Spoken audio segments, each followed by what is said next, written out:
Welcome to Funny Florida Females. I'm Clarice Kentwood. And I'm Patti Hope. And we are both comedians and Florida transplants. With this podcast, we aim to feature and celebrate what makes Florida's females so funny. Today, we're interviewing Lee Cohen, so we want to welcome them to the show. Hi there, it's wonderful to be here. I'm excited. All right, and at this point, I just kind of wanted to check in with you, Clarice, and you, Leo, our producer. Hello. And see how you guys are all feeling about what we're doing. How are we doing? I think we're doing pretty good. We've released, what, how many, 6, 5, 6, I don't know. Just Taurus was our latest episode release. Yeah, I think we we're had doing one a good little job. blip, but, you know, that's to be expected here. I love people. Yeah, people are finding us and are connecting. I love what she said. She, all of this is about like finding how people get into comedy, how they connect to comedy. And she said that she was living with her ex-husband, so she needed a hobby. And I just thought that was perfect. I took up crocheting, but, it's a lot less heartbreaking. Comedy, yeah, right? So, Leo, I hate to call you out, but in the Jess episode, there was a big sponsor gap, and there was no sponsor. We have a sponsor gap. Yeah. We had a sponsor gap. Yeah. So technical difficulties. We can replay our sponsors, but we need new ones. So if anybody out there wants to sponsor Funny Florida Females, get in touch with us through all the various means that there are to get in touch, and we'd love your sponsorship. Do it. We're doing this. Yeah. We are here, as I mentioned, with Lee, and we want you to meet Lee, a multi-talented, creative force hailing from Orlando, Florida. As an emerging comedian, model, and digital artist, Lee's artistry knows no bounds. With a penchant for storytelling and a knack for breathing life into cartoons and characters, she drew beautiful characters on our chalkboard today. Lee's work is a testament to their passion for spreading joy. Growing up in isolation, Lee found solace in drawing, using cartoons as a means to connect with others. Comedy became their vehicle for self-expression, helping them navigate through personal struggles while entertaining audiences. Through modeling, Lee has found empowerment, reclaiming their body and identity. Now their mission is clear: to inspire confidence and joy in others through their diverse and vibrant creations, forging connections and fostering inspiration along the way. All right. So let's start out. Lee, tell us how you got started in this mess. Well, first of all, thank you, because I see that you went on my portfolio website. Yes. Of course, yeah. Someone's got to look at it sometime. We dig deep here. I appreciate that. Research. Yeah. We do our homework before we... No, I love it. So, let's get into it. So I am a non-binary comedian. They, them, those are my pronouns. I got into comedy back when I was in college, so my last year of school, when I was about 21. I mainly I saw a Netflix special, thought, I could do that, but maybe better. And then went to an open mic, and I did not. But I think we've all been there. Yes. But something just stuck with me, and I realized, looking back, I always did make people laugh. That's the way I sort of coped with things that were going on around me, and it was very easy to start writing. And as I went to open mics and failed again, I got a little bit better every time. And I think that's the one thing in comedy I really like, is that when you stick with it, you can see your progress happening in real time. You get advice from other comedians. It's a great community to share ideas and help each other. And I think at the heart of comedy, everyone is really trying to bolster each other up. And so, it's 5 Oh, no, I'm not. No. You're like in the Miss America pageant. You're like, just trip, bitch. Like, oh, can I curse on here? I think we can. Yes. Okay. We're not Yeah, we're children. not PG. Okay. All right. children. I didn't ask beforehand, and I'm Italian, so I should have.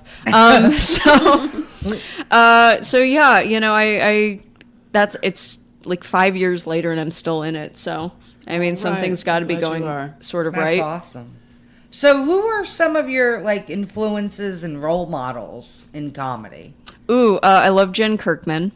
Okay. I love Jen Kirkman. Maria Bamford. Oh God! Oh my gosh, Maria. I love we have to start Maria. a Maria Bamford fan club. I think We I all love know. Maria Yeah. Bamford. I so love awesome. Maria. Yeah. She's like so authentic. Yeah. And just who she is. Exactly. And, Absolutely. You know, that, you know, and very brave. Just like, you know, I feel like being a non-binary, I mean, we talk about being a female comedian, like adding the non-binary to that. Yeah. You know, do you think that adds a layer of difficulty?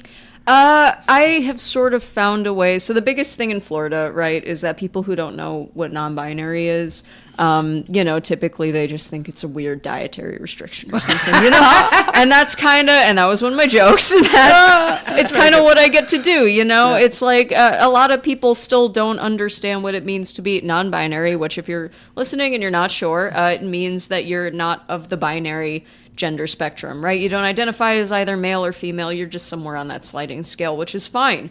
And I use gender neutral pronouns, which is they, them, plural. There's not two of me. I swear to God. I'm struggling with that. Yeah, no, it's okay. And it does take time. I'm an old lady. No, it takes time. It takes time to learn these things. It's just about having a willingness to learn about them, which you both do. Yes, we totally do. And yeah, that's we've decided that, you know, this podcast, Funny Florida, females is however people choose to define it or not define it, or just want to come on and talk about female, like they don't have to necessarily be a female in whatever broader or narrow sense you choose to define it. Exactly. And so I've kind of found a way to work it into my set, if anything, just to make it funny. Excellent. All right, you took my question, so go ahead. I'm sorry. That's all right. Can you share a funny or unexpected behind the scenes moment? Like a green room moment? Like a green room moment or I don't know, getting there. something whatever. that like... Getting to the gig. Oh, my God. Oh, my God. So this was after a gig. This was after a gig in St. Augustine. I was maybe like 3 years into doing comedy at this point. So like probably 23 or 24. And I had stopped at a gas station. I stopped at a 7-Eleven. And this was like a show that was... it was like a breast cancer awareness sort of thing. And so it was like one of those dinner packages and wine packages where you can like go have a meal, drink. A lot of people drank. And you watched like 10 comedians, and I was one of those 10. And so I stopped at a 7-Eleven on my way home to get an energy drink and a snack. And the group that came in was from the loudest table there. Oh, God. Loud in a pretty good way. Like, they had a lot of commentary, you know, but it wasn't anything bad. But it was kind of like, let me just get on with my set. Like, that sort of thing. And one of the women was absolutely shit-faced. And she came up to me and like grabbed me and was like, I just want you to know, like, I'm not gay, but I would kiss you. And then like immediately leaned in, and I was like, no. Oh boy. No. Please don't. And that was the first time. That was the first and last time that's ever happened to me. In comedy, but it was such a weird experience, and I was like, I don't I'm think weird this is about good. touching, so like I am too. You know, no. Yeah, absolutely not. No, you cannot kiss or touch. I have to have my friend give me a 24-hour notice if they're going to hug me. Like, that's the type of person. They have to fill out a contract. There's like there's a whole involved. non-disclosure exactly. moment. Exactly. Not responsible for our actions if you do hug us. Yeah, exactly. I'm like, I am more scared of you than you are of me. You have to know that. All right, so Leo, we're going to take a little sponsor break at this point. Make a note, and then we'll get back to it. We're live here at the Joke Joint in Summerfield, Florida, and we're pleased to talk with co-owner Joanne Vidal. Joanne, tell us when you first opened and a little bit about your genesis of the Joke Joint. Okay, we opened Cinco de Mayo this year, 2023, and it was between a collab between Alex Soto and myself. We decided to do this because of his passion with comedy, and I retired, and we decided to just put our heart and soul into this venture. How do you like it? I'm loving it. I love the funny ladies of Florida, of course, and all the talent that comes through it. It's very enlightening. Right, and you've been bringing some amazing talent here. It's amazing. Everything's always fresh and new at the Joke Joint. Yes, we have the live music, we have music trivia, music bingo, drag show, midget wrestling coming soon, the That's hunks. exciting. So there's a lot of fun things, and I'm very proud of this new baby of ours.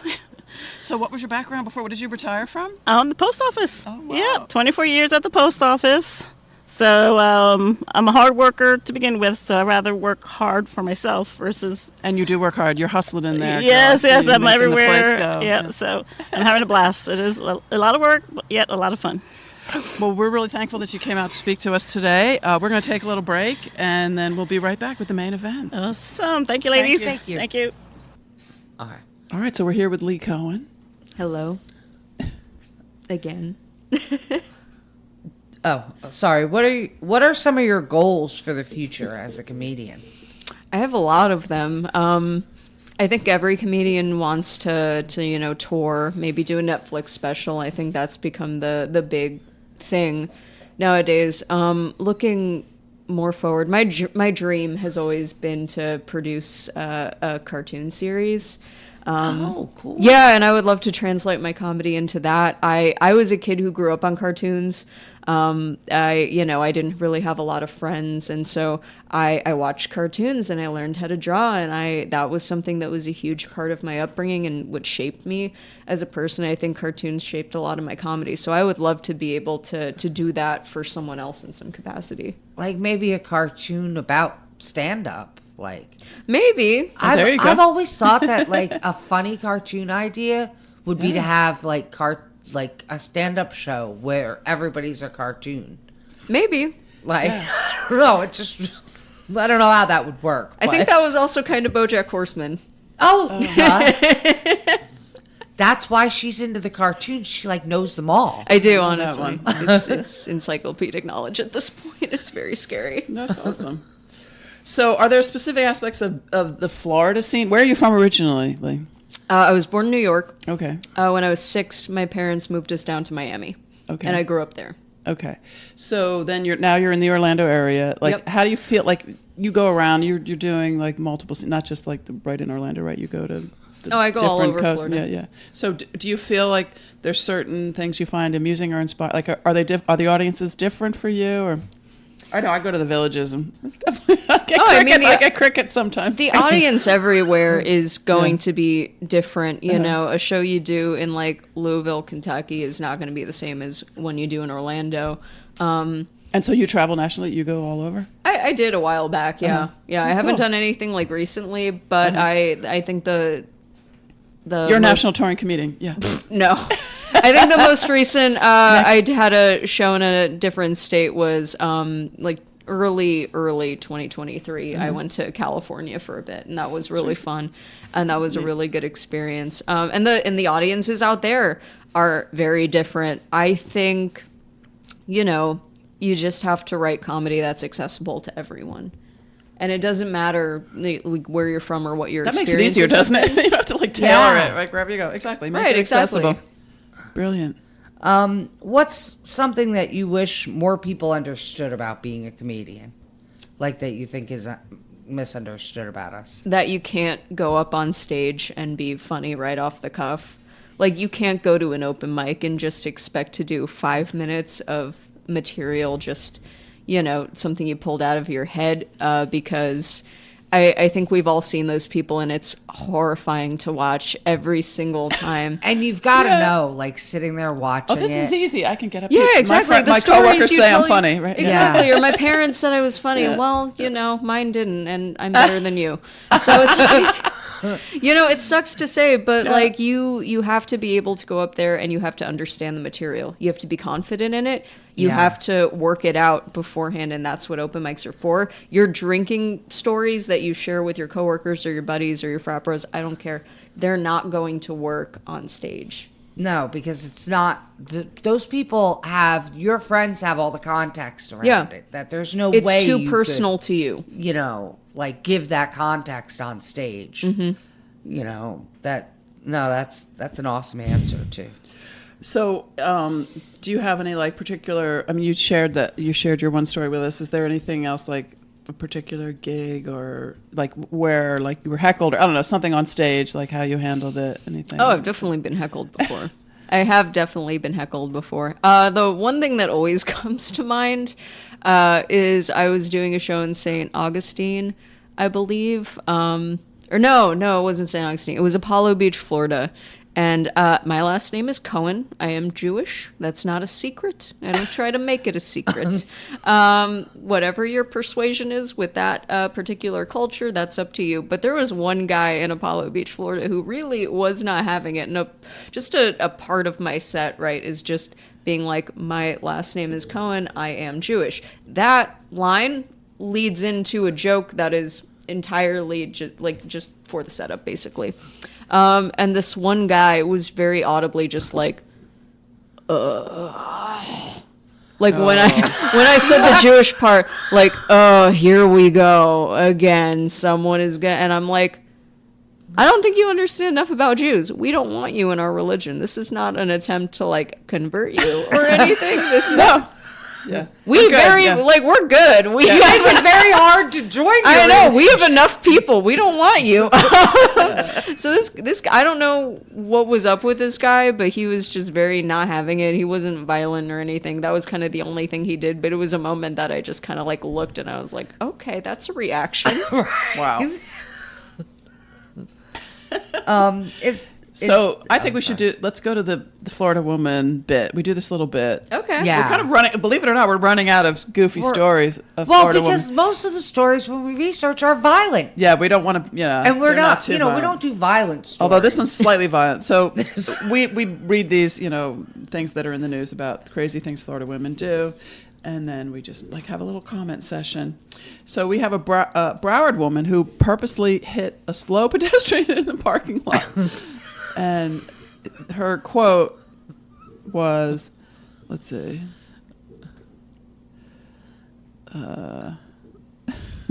This is what I have. Get out of the effing way before I hit y'all, the cop says. 34-year-old yelled before hitting women. So, yeah, it's true. We do have sort of a bad rep for all these Florida women situations. So I could do you This is one in a Hollywood, little bit, Florida. Yeah. I can do you one a little bit better. This might not. I don't know how this is going to be taken, but Broward, Florida, is actually that's where I grew up. Oh, really? Local Okay. 10 News, very familiar with it. The top story from my last year in high school was about a woman who was found dead behind my high school. Oh, jeez. Oh, my. Like on the property. It was not a student, wasn't anything like that. But I entered my last year of high school like, oh, this is going to be a year that like brings people together and we're all going to create very fun lasting dead memories. First week of school, woman found dead behind like missing woman found dead behind the school. Well, at least the missing woman was found. Right. You know, how many go unfound? Right, I mean, exactly. you have to look at the bright I side of think things. probably they were hoping for alive, but she was found. That was dark. I'm sorry. That was dark. Yeah, well, the woman who hit the people in Target because they were moving too effing slow faces Target. serious felony charges. I can't blame her on some level because that is annoying. Right? I But can't come on, stand you're being you're behind the that power of a person. 3,000-pound thing, glass and steel, and you can't just go plowing it into people. That's just I inappropriate. mean, I think we've all felt blind rage, Right. Exactly. tailing behind someone in a cart in a Publix while we're just like in our car. Who like insists Exactly. on going down the center of the aisle, like, because you know that Yeah. there's always going to be room to be on the side, but people they're pushing their buggy out, and they push their buggy out, and they're in the middle of the road. Yeah, it's like Hong Kong. I feel this woman. I drove 2 hours here. I feel the want to hit somebody with a yeah, car. I kind of do. Yeah, maybe that's why you don't want to do the violent ones because you can relate to Maybe them too that's much. why you Yeah, only have her drive here once a month. exactly what. You're like anymore. It's safer for the rest We're of gonna the have a world. problem on our hands. Exactly.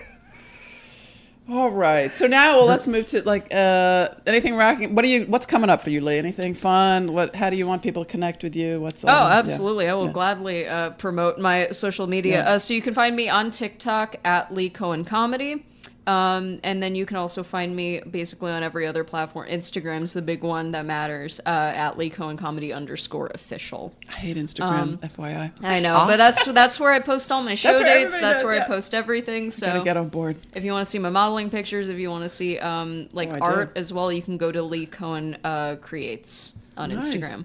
Nice. And we will have links to all of those things that Lee has mentioned. And In our show notes, yeah. yeah. All right, wrap it up. Wrap it up, Clarice. We'd like to thank Leo Zaniga for producing this podcast, Eddie Boscana, AI specialist and media support, and our sponsors for their support. We need more. Yes, we need more. Come be our sponsor.